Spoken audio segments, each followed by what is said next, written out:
so that it will get more and more to the highest standards of the world, because you cannot get foreign investment to build the infrastructure which is needed in order to take the oil and gas to the regions where it should be used, unless you have a legal system that reaches the highest standards so that foreign investors can feel confident that they can come in and put their money here. But that is the road that Kazakhstan is on. Strong legal system, trusted government, hugely blessed with natural resources, oil and gas and uranium, rare earth, just to name a few. Geologically well, very sound, and geographically, strategically placed. That, it seems to me, is a recipe for great success in the future. Because actually, with respect to energy, the three biggest energy issues that any country has to face, any country, Kazakhstan or anyone else, is energy security. Do we have enough energy? Energy independence, where is it? Does it have to cross a lot of natural boundaries? And climate change. Are we going to think about the planet, our climate, so that the world is a healthy place for our children and our grandchildren? And what I believe is that Kazakhstan is blessed because you need to have a bouquet of energy sources. Any country does. You need to have oil. You need to have gas, you need to have coal, you need to have renewables, and you also need to have nuclear. And I need to say a word for the nuclear industry, even though the title of this program is fossil fuel, because as you know, I used to be chairman of the United Kingdom Atomic Energy Authority. It is very important for Kazakhstan that the nuclear industry continue, and that the areas of the world which need nuclear energy can build nuclear power plants. And it's important for Kazakhstan because of all that uranium, remember, which has to get utilized and sold, and will be. I have just been in Vietnam and in Japan.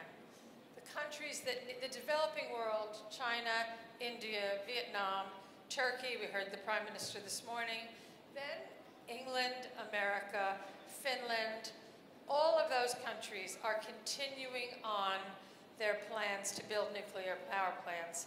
And even in Japan, where I was last week talking to the population, they will find that they need to turn on their power plants. Because otherwise they will find that they're buying coal, they're burning coal, they're buying gas from Russia, and nuclear energy from China. And for a small island like Japan, they don't want to be dependent on all those other countries. But you in Kazakhstan and in this part of the world don't have to be dependent. There is no dependency here. There's only a question of attracting foreign expertise, building infrastructure, partnering with the excellent companies that we're going to hear from, and using your natural resources as well as your brain power in order to go forward. And one more resource that Kazakhstan has. It has an educated population of women. There are lots of good women in your government already and in your business already. And you have a leadership that understands that 50% of the world's brains are in women, and we need to use all the world's brains in order to go forward. So I wish you a very good afternoon with this panel in order to hear the details of how to use the resources and the brains that are sitting in this room and in this country. Thank you very much.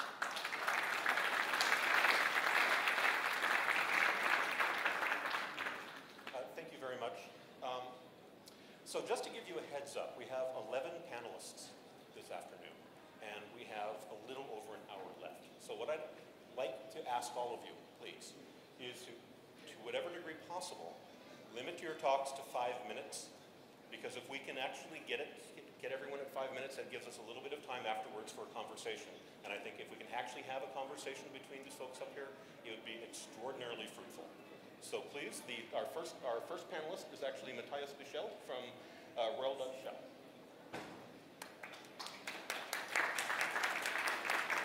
Thank Thank you very much. It's great to be on the panel, even so it's the first time that in my life that I'm on a panel actually participating for the audience, which then allows me, I presume, to ask the nasty questions. Please stay in front. Please do. Anyhow, ladies and gentlemen, I see the discussion topic of this forum as a great opportunity to reflect on one key aspect of the management of fossil energy in the near future, namely the successful partnerships between national and international oil companies. These are partnerships that have delivered the most progress in the past, and I have every reason to believe that they will continue to do so in the future. Let me start by pointing out some long-term trends that nonetheless affect the near-term future. Despite the current weakness of the global economy, both national oil companies and international oil companies, NOCs and IOCs, face the common prospect of a surging demand for energy.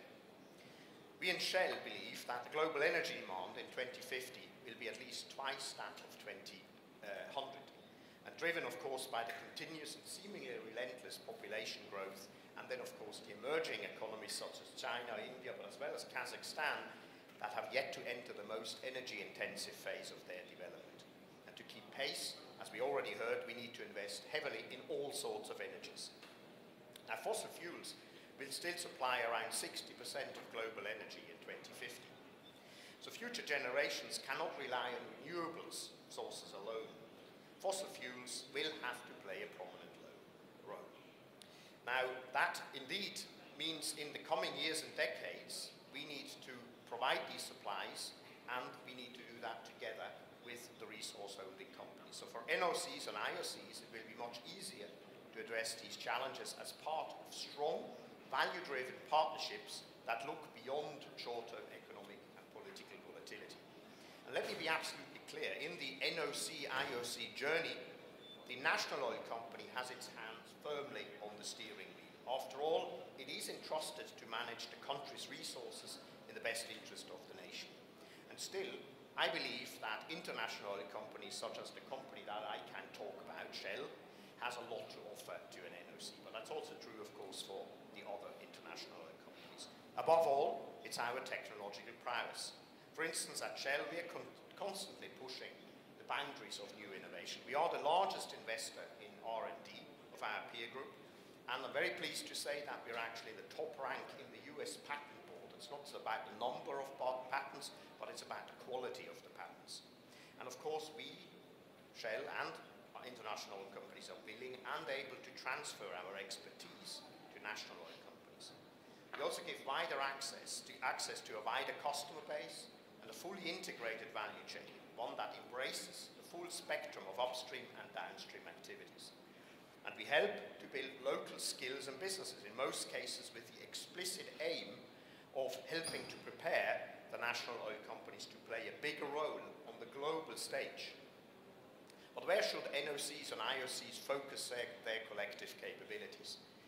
We at Shell see mutual opportunities to increase the global oil supply by tackling the development of the really difficult fields. And one example here in Kazakhstan is the Kashagan field, and there are few more difficult in the world at present than Kashagan. And indeed, only a few IOCs have the experience to develop such a field. Such joint endeavors between governments, national oil companies, and international companies do more than supply energy. They also provide the economic impetus to build an entire industry. And one growing industry quickly creates others in cascading fashion down the supply chain. And this results in an expanding circle of jobs and multiplying increments of GDP. From a national oil company's perspective, the lion's share of the employment and output should be reaped locally. We clearly recognize this imperative. And given enough time, a country's workforce becomes acknowledged experts in the peculiarities of their national industries. Such know-how does not require centuries to build up. A couple of decades, a single generation, can suffice. I'll give you one example. Until the mid-1970s, Aberdeen was a sleepy fishing town in the north of Scotland. Today, it's a bustling city that is the center of a thriving offshore oil and gas industry. What's more, companies based in the city are now offering their sought-after expertise to offshore operators all over the world. Kazakhstan has plenty of potential to realize within its own borders, maturing its ample oil and gas resources into productive assets will keep many Kazakhs busy, allowing them to earn a decent living. But surely, I'm not the only one here who can envisage a day in which Kazakh workers apply their expertise in difficult oil developments elsewhere in the world. When it comes to NOC-IOC partnerships, there is much to be optimistic about. There is indeed good reason for NOCs and IOCs to continue forging these partnerships. By working together, we have the chance to pursue the world's quest for more energy, and we can also generate significant economic growth for resource-holding nations and their people. Thank you.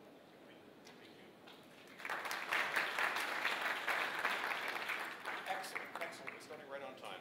Next up is Mark Rollins, who's the Senior Vice President for Central Asia BG Group and the President of BG in Kazakhstan. Mark?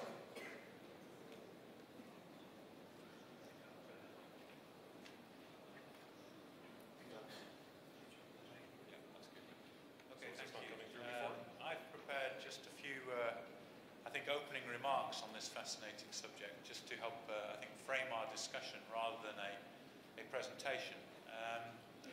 The energy industry, as we know, has always been a complex, difficult and intellectually interesting business.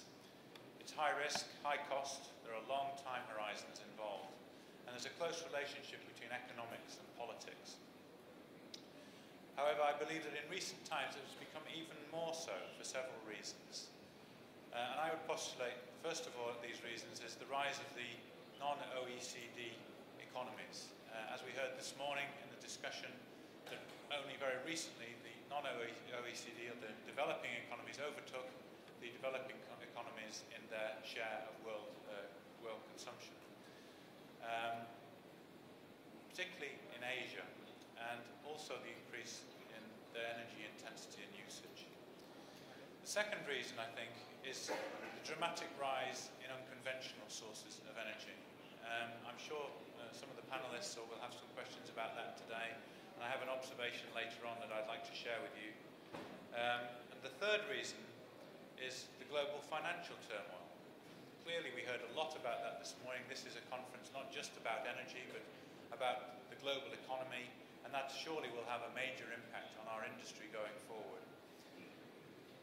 The fourth thing, I think, that is pertinent to the complexity of our industry is the rise of climate change on the policy agenda. And we just heard from Lady Judge a little bit about that as well. So I'm hoping that we'll maybe get some more discussion related to that. And the fifth reason I've thought of is the growth of the international civil society. And now there's a lot more eyes watching what we do as an industry, watching us closely and holding us to account. So I think that will influence how the fossil fuel industry operates going forward. So I think all this gives rise to an unprecedented complexity and uncertainty.